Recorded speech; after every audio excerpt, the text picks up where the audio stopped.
এটা আমাদের কেরামতির খুব পুরানো ব্যবসায়ী। আজ কত বছর পাইছে না এই ব্যবসা বাণিজ্যে?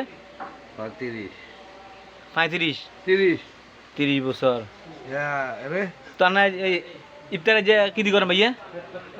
আচ্ছা হ্যাঁ কি দি করেন? এটা কলা কলা, জুস জুস, আই বেগুনি বেগুনি, আলু সব আলু চপ, বুরিন্দা বুরিন্দা। হ আমরা গিয়া গাজরের টিয়া তুমি আমরা চাবাবেন। না আরে হ্যাঁ আরে না ক্লিয়ার না তবে বেগেন নরম নরম গান। তা আমরা তো বহুত আল্লাহ দিলে জিনিসপত্র রয়েছেন। যাক আমাদের কেরামতি বাজারের পুরানা ব্যবসায়ী যারা এই ভিডিওটা পাইবেন তারা আমরা একটু শেয়ার করে দিবেন। আর আমার বাচ্চার কাছে আসি আমরা বাজার করবেন। উনি 6 কেজি আলু 100 টাকা বেচে, এই একটা লেবু বেচের 5 টাকা করি।